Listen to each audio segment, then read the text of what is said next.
मेरे प्यारे बच्चों नमस्कार। यहाँ पर आपको प्रश्नावली 1.3 के रूल सबसे पहले सिखाएंगे, क्योंकि आप लोगों के अगर रूल क्लियर हो गए जिससे आपका कॉन्सेप्ट क्लियर हो जाएगा। जब कॉन्सेप्ट क्लियर हो जाएगा ना तो प्रश्नावली 1.3 के ऑटोमेटिक क्वेश्चन आप लोगों से हल हो जाएंगे।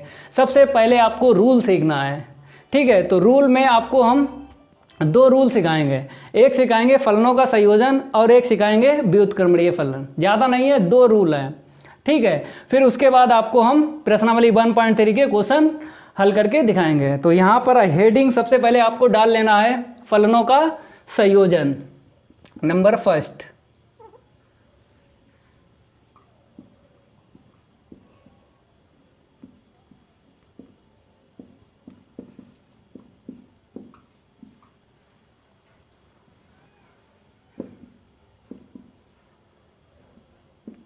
सबसे पहले आपको सीखना है फलनों का संयोजन। तो यहाँ पर भी आपको दो पॉइंट सीखना पड़ेंगे, ठीक है। जब हम दो फलन लेंगे तो उसके लिए एक फार्मूला आपको बताएंगे, जब तीन फलन लेंगे तो उसके लिए आपको एक फार्मूला बताएंगे। तो यहाँ पे हम ले लेते हैं, यदि f और g दो फलन हैं तब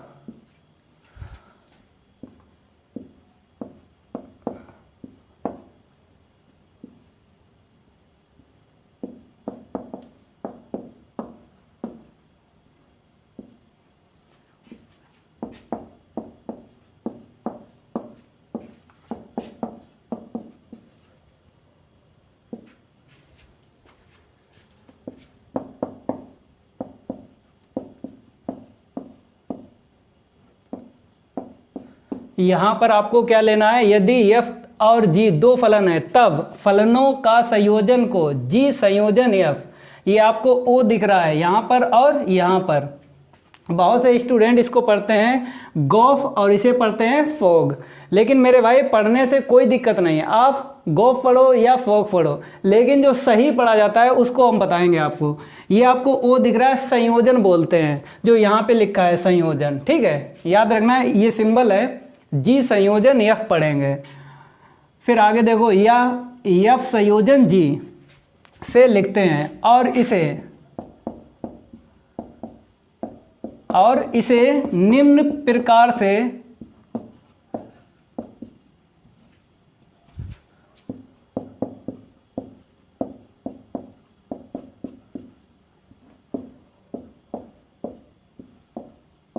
तो यहाँ पे क्या लिखा है, और इसे निम्न प्रकार से प्रदर्शित करते हैं, जी संयोजन एफ, ठीक है। ये आपको दिख रहा है जी और एफ कितने फलन है, दो, और बीच में क्या है, संयोजन। अगर हम इसे एक्स दे दें, अगर हम क्या दे दें, एक चर दे दें किसे, एफ को, तो ये फार्मूला आपको कन्वर्ट करके बताएगा। आपको इतना ध्यान रखना है, कितना ध्यान रखना है, ये आपको एक्स दिख रहा है, अगर हम एक्स किसे दे दें, एफ को दे दें, मीन्स है एक्स आपको जी या एफ एक को देना है, लेकिन आपको हम एक बात बता देते हैं, एक्स आपको एफ को देना पड़ेगा। क्यों? क्योंकि जो एक्स के करीब है फलन, जो एक्स के करीब है फलन, वहीं आपको एक्स देना है। मीन्स है कि एक्स जो है आपको एफ को देना है, जी को नहीं दे सकते हैं, जो एक्स के करीब फलन है उसी को देना है। तो ये फार्मूला बन जाएगा, आप लोग देख लीजिए, जी फिर बड़ा सा ब्रैकेट एफ एक्स। ये फार्मूला आप लोगों को याद रखना है आपको, क्योंकि जब हम क्वेश्चन हल करेंगे ना तो इस फार्मूले का हम यूज करेंगे। इसे ऐसे भी लिखा जाता है, या जैसे यहाँ पे जी संयोजन एफ है तो यहाँ पे देख लीजिए जी संयोजन एफ, फिर बाद में हमने क्या बताया, या एफ संयोजन जी, तो एफ संयोजन जी से एक फार्मूला बना देते हैं, ठीक है। अब यहाँ पर आपको एक्स दिख रहा है, अब आपको ये एक्स किसे देना है, जो करीब फलन मिल जाए, एक्स के करीब कौन सा फलन है, ये जी है ना, इसी को देंगे। तो जब देंगे तो एफ ऐसे ही लिखा जाता है, फिर बड़ा सा ब्रैकेट, क्योंकि जब एक्स हम जी को देंगे तो ये गोल ब्रैकेट हटा के आपको बड़ा सा ब्रैकेट लगाना है। बड़ा सा ब्रैकेट लगाने के बाद अब आपको एक्स किसे दे देना है, जी को दे देना है। ये ऐसे करके फार्मूले आपको याद रखना है, ये दोनों। ये फार्मूले जो दो हमने बताए हैं या करके, ये दो फलन के लिए हैं। अब आपको हम 3 फलन के लिए फार्मूला बताएंगे, तो इसे हम रफ कर देते हैं। अब आपको सेकंड नंबर आपको डाल देना है और यहाँ पर आपको 3 फलन के लिए फार्मूला और सीख लेना है। और ये हम वादा आपसे करते हैं, एक क्वेश्चन प्रश्नावली 1.3 से जरूर पेपर में मिलेगा, ठीक है। और जी संयोजन एफ या एफ संयोजन जी से मिलेगा, या आपको 3 फलन वाला मिलेगा। तो यहाँ पर नंबर 2, यहाँ पर हम ले लेते हैं 3 फलन। यदि एफ कामा जी और एच 3 फलन हैं, कितने फलन हैं? 3 फलन हैं, तब फलनों, वही हम लिखेंगे जो नंबर फर्स्ट में लिखा था।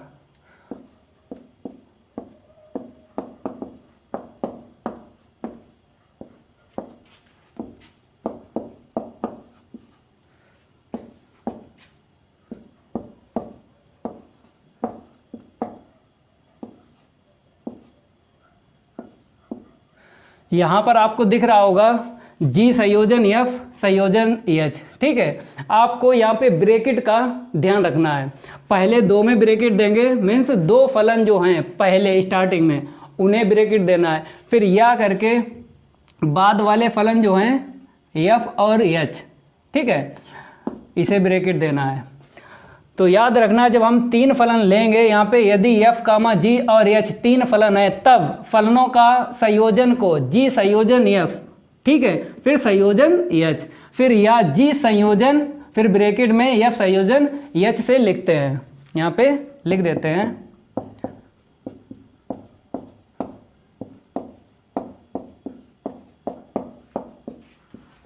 और इसे निम्न प्रकार से प्रदर्शित करते हैं।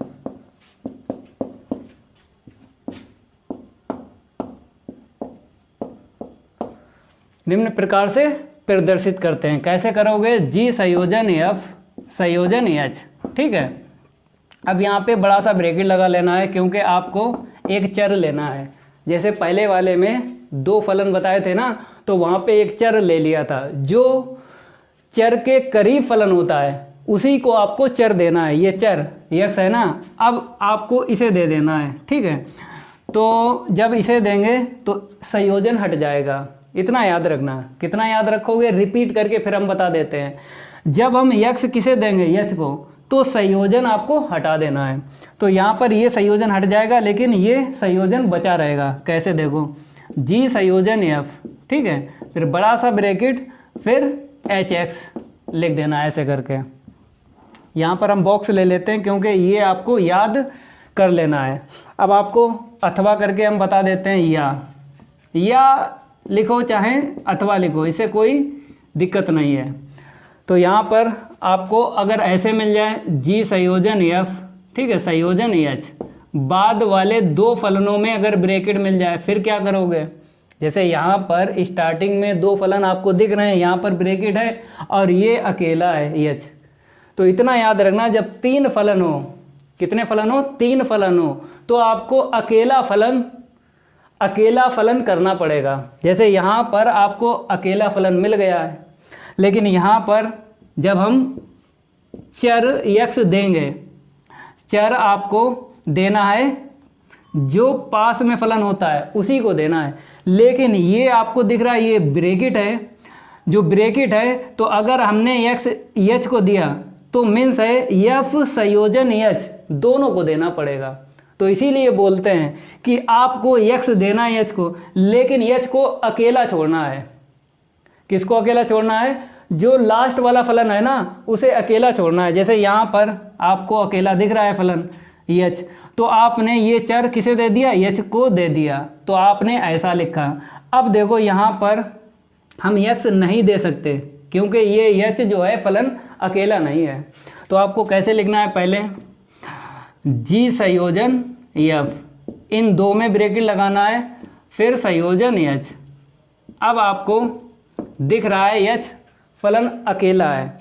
जब अकेला है, फिर आपको क्या कर देना है? हाँ, अब ये x किसे देंगे, h को दे सकते हैं, क्योंकि अकेला फलन अगर है तभी ये चर जो है आप दे सकते हो। लेकिन इतना याद रखना, जब x हम h को देंगे तो ये संयोजन हट जाएगा मेरे भाई। तो कैसे आएगा हम आपको बता देते हैं, जी संयोजन f, फिर ब्रैकेट में आपको क्या लिखना है, पहले गोल ब्रैकेट फिर बड़ा सा ब्रैकेट, फिर आपको x दे देना है h को, तो ऐसा लिखा जाएगा। तो इसे हम बॉक्स में ले लेते हैं। ये आपको याद कर लेना है, क्योंकि यहाँ से एक क्वेश्चन पेपर में गारंटी से आता है। नंबर 2 बताया है और नंबर 1 बताया है, ये दोनों फार्मूले आपको याद कर लेना है। 2 फलन के लिए फार्मूला याद कर लेना है और 3 फलन के लिए फार्मूला याद कर लेना है।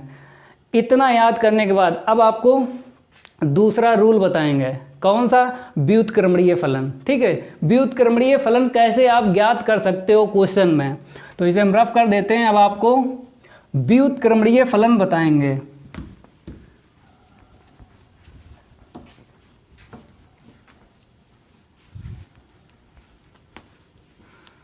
तो यहाँ पर आपको हम बताएंगे व्युत्क्रमणीय फलन। सेकेंड रूल है,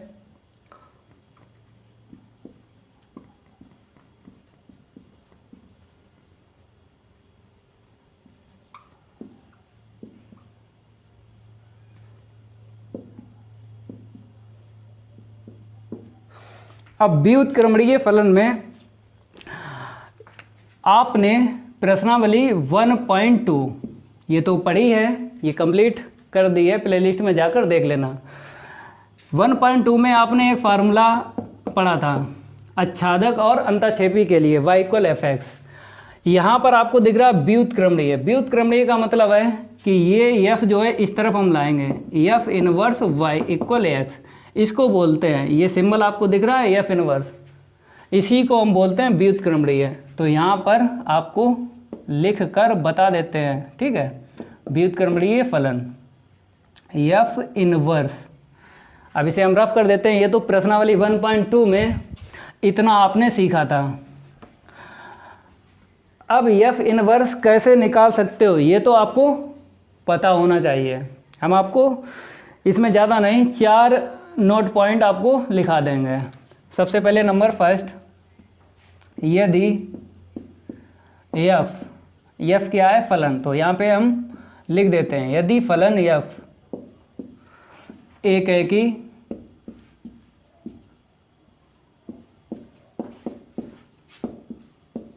एकैकी आच्छादक है तो f इनवर्स परिभाषित है।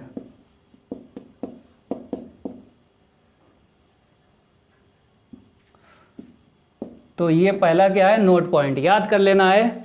व्युत्क्रमणीय फलन तभी ज्ञात कर सकते हो जब फलन कैसा हो, एकैकी आच्छादक है। फलन कैसा है, एकैकी और आच्छादक है, तो f इनवर्स क्या है, परिभाषित है। अब एकैकी आच्छादक ये आपने सीखा था कहाँ पे, प्रश्नावली 1.2 में। अगर नहीं सीखा सबसे पहले एकैकी और आच्छादक सीख लेना। प्रश्नावली 1.2 में सारे क्वेश्चन एकैकी, आच्छादक, बहुएक और अंतःक्षेपी के थे। 4 परिभाषाओं का आपको ज्ञान होना चाहिए अगर प्रश्नावली 1.2 पढ़ना है। तो कंप्लीट कर दिए, प्लेलिस्ट में जाकर देख लेना। तो यहाँ पर दूसरा पॉइंट देख लो आप लोग, यदि फलन f एकैकी है किंतु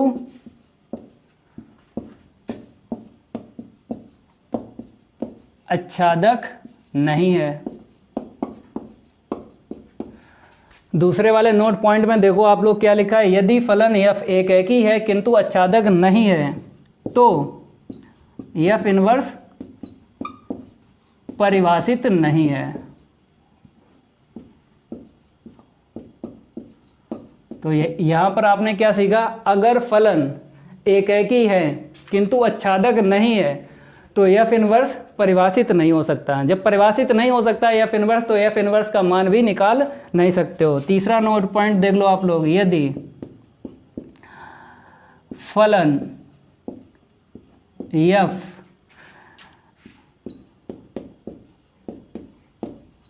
आच्छादक है किंतु एकेकी नहीं है।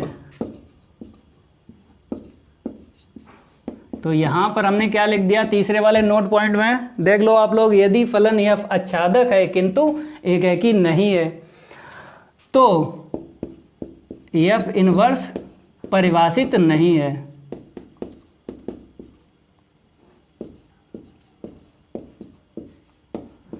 ये तीसरा नोट पॉइंट है। तो पहले नोट पॉइंट में आपने क्या सीखा, यदि फलन f एकेकी आच्छादक है तो f इनवर्स जो है परिभाषित है। और दूसरे वाले नोट पॉइंट में और तीसरे वाले नोट पॉइंट में क्या सीखा, अगर एक भी परिभाषा आपको असत्य दिख जाए तो f इनवर्स परिभाषित नहीं होगा। जब परिभाषित नहीं होगा तो f इनवर्स का मान भी नहीं निकाल सकते हो। जैसे हम यहाँ पे रिपीट करके बता देते हैं दूसरा नोट पॉइंट। जैसे यहाँ पर पहले में आपने क्या सीखा, एकेकी आच्छादक है, अगर फलन एकेकी आच्छादक है मेरे भाई तो f इनवर्स परिभाषित है। और दूसरे वाले नोट पॉइंट में क्या है, f एकेकी है किंतु आच्छादक नहीं है। यहाँ पे क्या है, दूसरे वाले नोट पॉइंट में एकेकी है किंतु आच्छादक नहीं है तो f इनवर्स परिभाषित नहीं होगा। अब तीसरे वाले नोट पॉइंट में देखो, आच्छादक है किंतु एकेकी नहीं है। यहाँ पर आच्छादक है फलन किंतु एकेकी नहीं है तो f इनवर्स परिभाषित नहीं होगा। यह आपको हम चौथा नोट पॉइंट यहाँ पे लिखा देते हैं। यहाँ पे आप लोग सीख लो, यदि f ना तो, यदि फलन लिख देते हैं, फलन f ना तो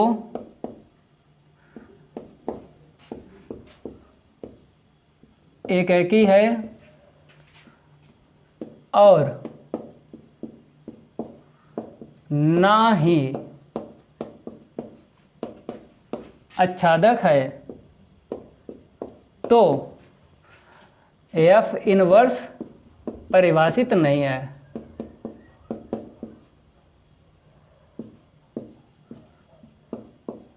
ये चौथा नोट पॉइंट आपको देख लेना है। इसमें क्या है देखो, यदि फलन f ना तो एकेकी है और ना ही आच्छादक है तो f इनवर्स परिभाषित नहीं है।